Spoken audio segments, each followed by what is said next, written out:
muita gente feliz. Os cofres da emissora carioca ficaram abarrotados com o dinheiro dessa loteria. Mas depois de algum tempo, os prêmios milionários deixaram de ser pagos. Arthur Falck chegou a ser preso. Até hoje o processo está parado e a Globo, misteriosamente, nunca foi processada como parte do esquema do Telebingo Papa Tudo. Papai Noel, o seu Natal milionário. Mistério também na compra do Projac, o centro de teledramaturgia da Globo. Para a construção do seu complexo, a empresa pediu emprestado 40 milhões de dólares dos cofres públicos, um ato ilegal. Como permissionária de um serviço público, a empresa não poderia obter o empréstimo. Foi o que determinou o parecer técnico do próprio banco. Mesmo assim, o dinheiro saiu dos cofres da Caixa para os cofres da Globo. A história da Rede Globo é recheada de casos nebulosos. No topo da lista está a até hoje mal explicada compra da estação em São Paulo. Essa história começa na década de 50. Na época, Oswaldo Ortiz Monteiro era o principal acionista da TV Paulista e decidiu vender a emissora. O empresário Vitor Costa Petralha foi o comprador. Só que ele não chegou a ocupar a cadeira de presidente. Vitor morreu antes da transferência ser realizada, ou seja, no papel tudo ficou como estava. A família de Oswaldo Ortiz Monteiro permanecia como proprietária da TV Paulista. Isso no papel, porque na prática não foi o que aconteceu. A emissora ganhou um outro dono.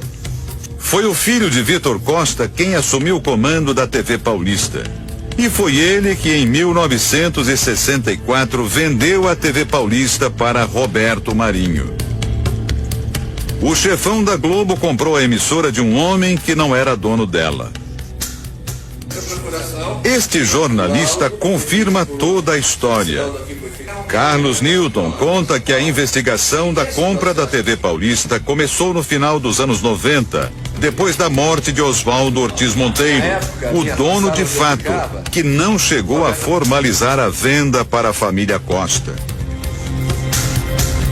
Os herdeiros começaram a manusear os documentos e descobriram que não havia nenhum documento sobre a venda da TV Paulista para Roberto Marinho. Eles então procuraram a TV Globo e pediram que a TV Globo exibisse os documentos. A TV Globo não os atendeu. Eles então vieram ao Rio de Janeiro e entraram com um processo, uma ação de exibição de documentos que comprovariam a compra da TV Paulista por Roberto Marinho. Os contratos entregues pela Rede Globo foram levados para perícia. O resultado? Todos os documentos eram falsos. A família Marinho apresentou termos de transferência dos donos da TV Paulista. Um festival de erros grosseiros. Repare, os papéis foram assinados em fevereiro de 77. Nesta data, a TV Paulista já não existia mais. Chamava-se TV Globo.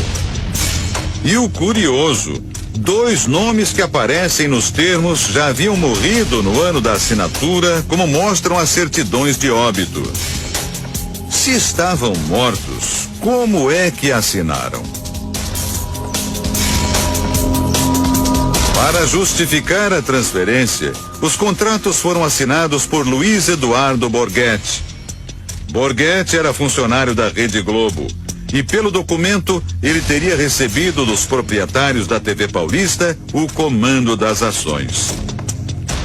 Tudo isso realizado por meio de procurações fraudulentas. Vamos às provas. Primeira fraude. O uso do SIC, que hoje chamamos de CPF. Os documentos foram assinados entre os anos de 53 e 64. Mas esse sistema só foi criado pelo governo em 1969, 5 anos depois. Segunda fraude. Os 3 documentos, com datas diferentes, foram datilografados com a mesma... Uai, seu app de vídeos curtos.